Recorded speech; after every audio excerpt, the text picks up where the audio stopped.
आज हम जो नेक्स्ट चैप्टर है केमिस्ट्री का सेकंड चैप्टर उसके बारे में बात करेंगे। और सेकंड चैप्टर है हमारा स्ट्रक्चर ऑफ एटम, एटम का स्ट्रक्चर।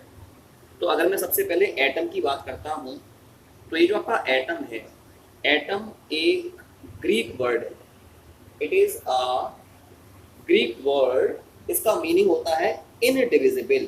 इसका मतलब होता है इनडिविजिबल। तो मतलब ये माना गया जो एटम है वो एक अल्टीमेट पार्टिकल होता है जो फर्दर सब पार्टिकल्स में या फर्दर स्मॉलर पार्टिकल्स में डिवाइड नहीं हो सकता है।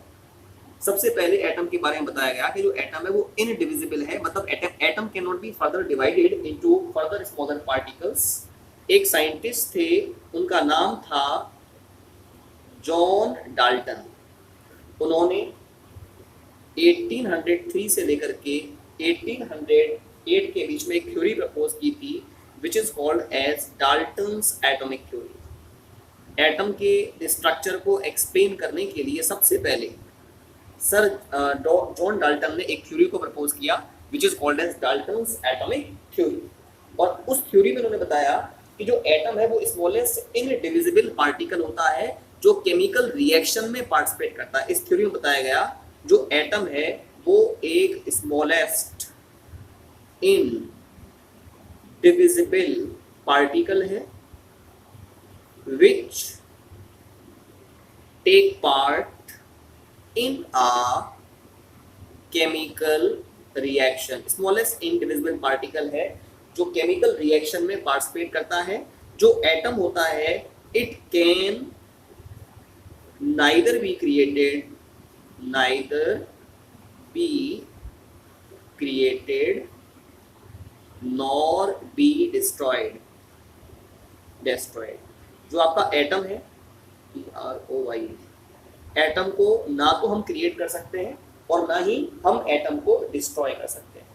साथ में ये बताया जो एटम है if we are taking the same element, एक ही एलिमेंट के जो एटम्स होते हैं, सेम एलिमेंट के जो एटम्स होते हैं they are found to be similar in all the possible aspects.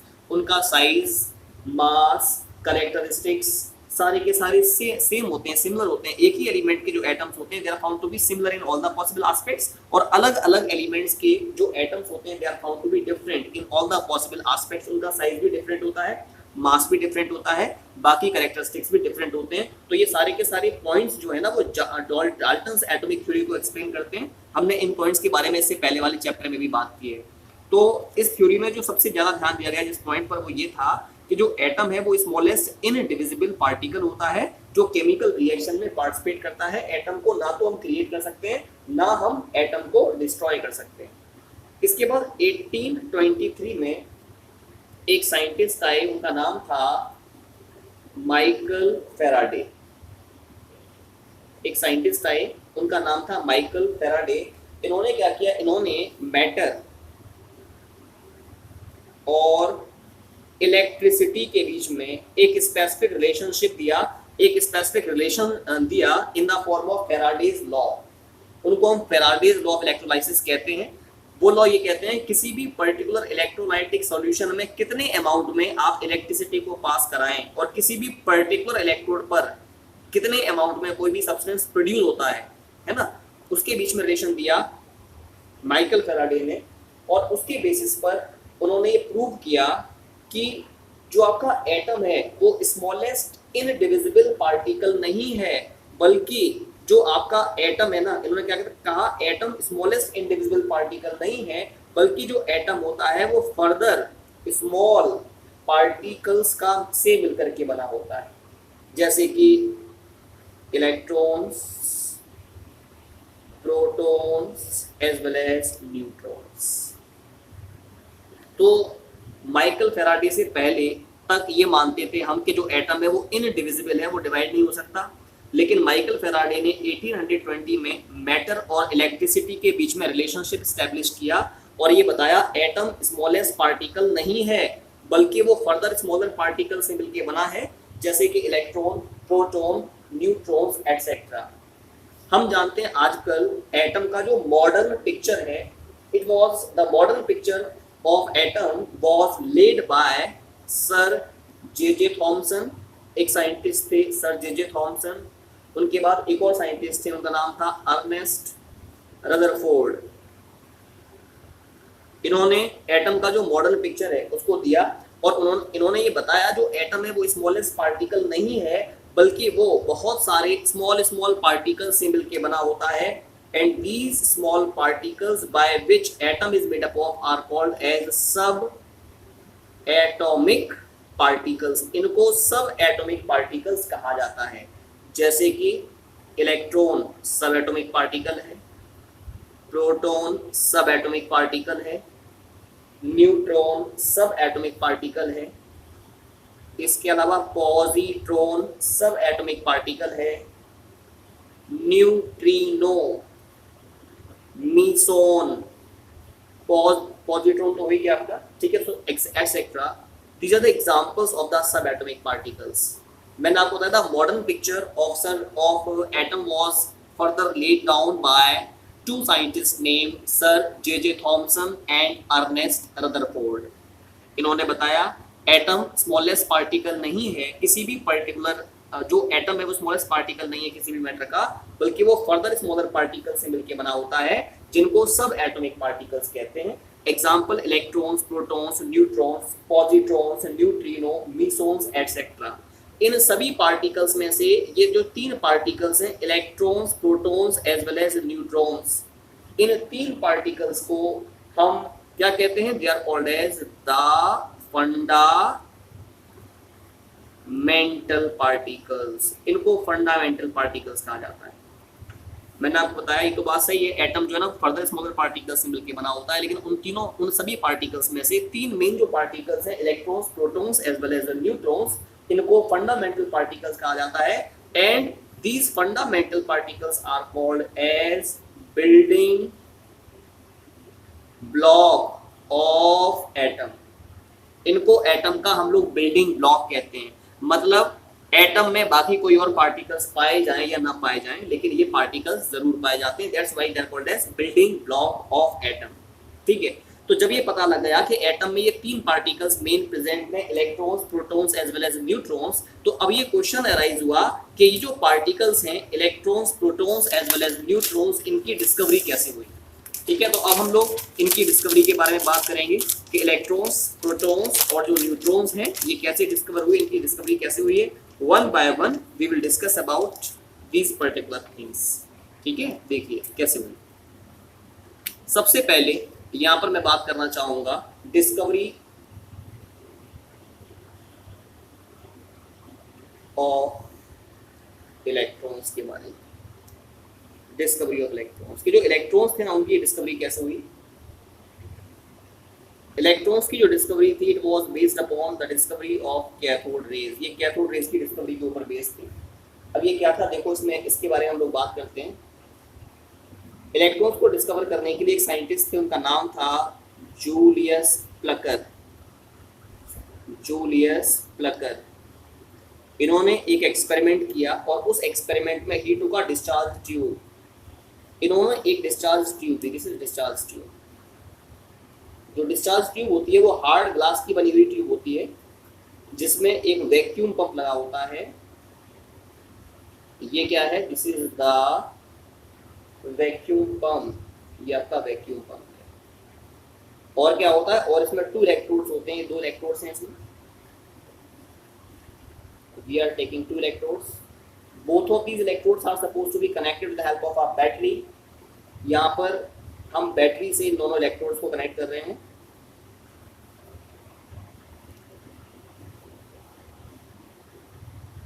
या किसी भी पर्टिकुलर सोर्स से जिससे इलेक्ट्रिसिटी हम प्रोड्यूस करेंगे उससे इसको कनेक्ट कर देंगे।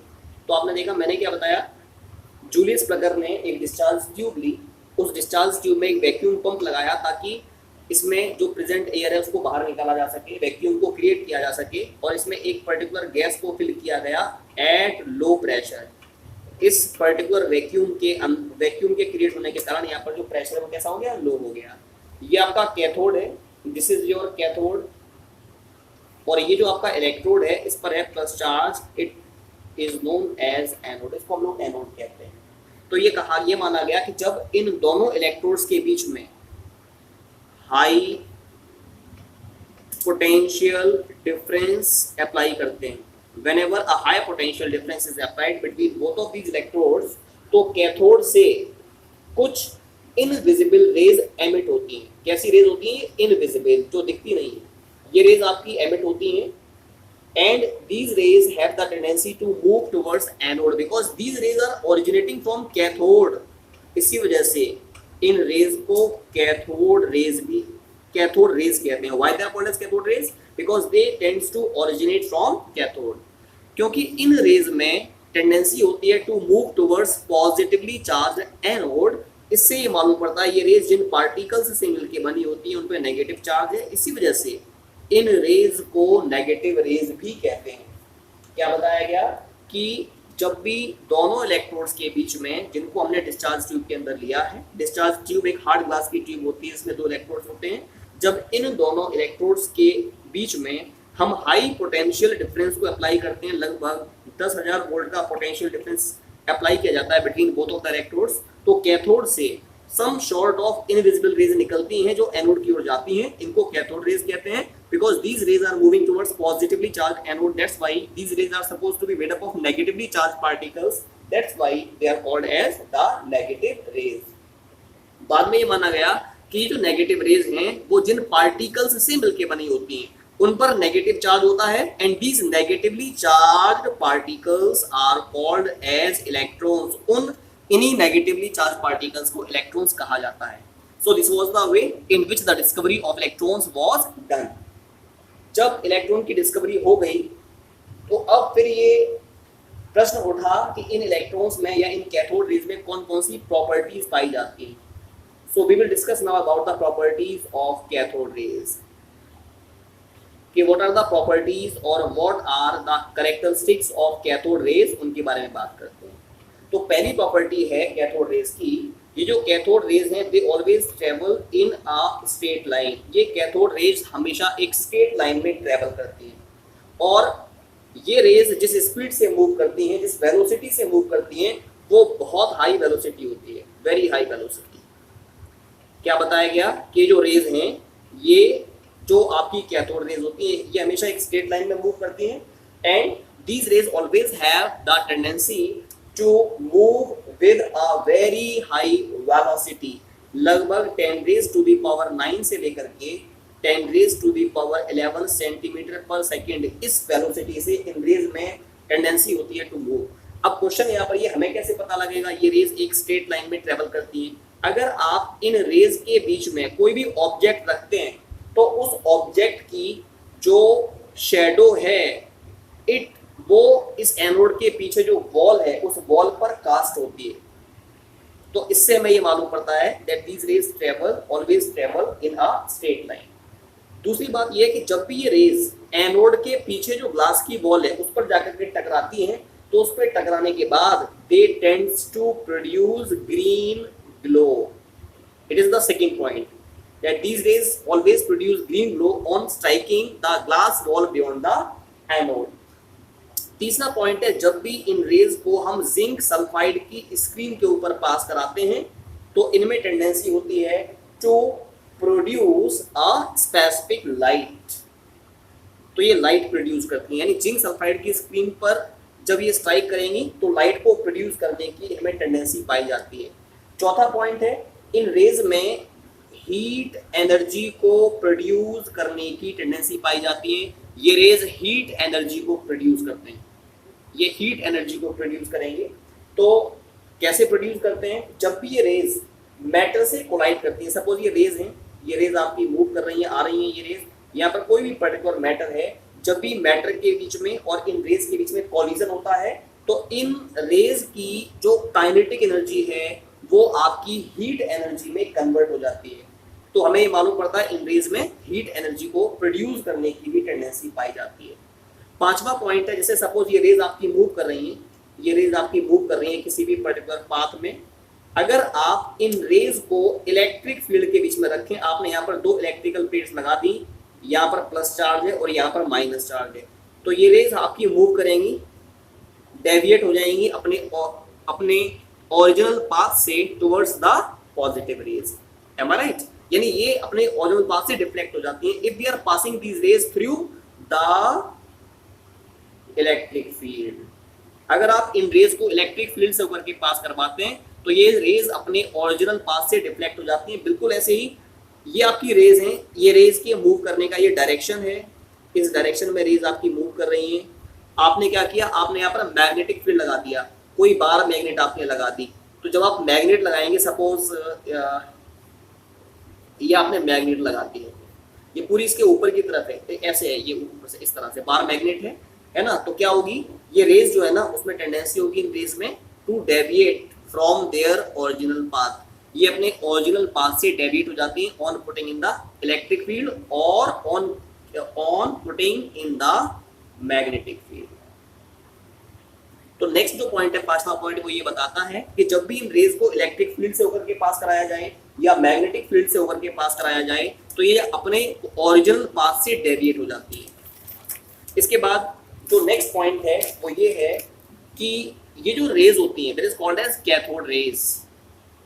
Six point is cathode rays में टेंडेंसी होती है एक्स रेज को प्रोड्यूस करने की। ये एक्स रेज को प्रोड्यूस करती हैं। कैसे प्रोड्यूस करती हैं, अगर हम इन रेज को पास कराते हैं किसी सब्सटेंस से होकर, ये कोई सब्सटेंस है, ये कोई सब्सटेंस है और ये सब्सटेंस ऐसा है जिसका एटॉमिक मास जो है ना वो कैसा है, हाई है।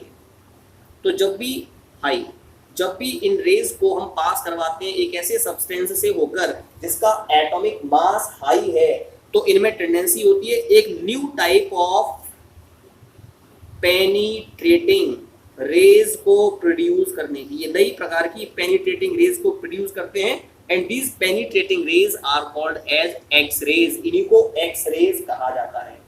इसके अलावा ये जो रेज हैं they also affect the photographic plate. इन रेज में फोटोग्राफिक प्लेट को भी अफेक्ट करने की टेंडेंसी पाई जाती है। ये नेक्स्ट पॉइंट है इसका। इसके अलावा जब हम इन रेज को किसी थिन फॉइल से होकर, किसी मेटल की थिन फॉइल से,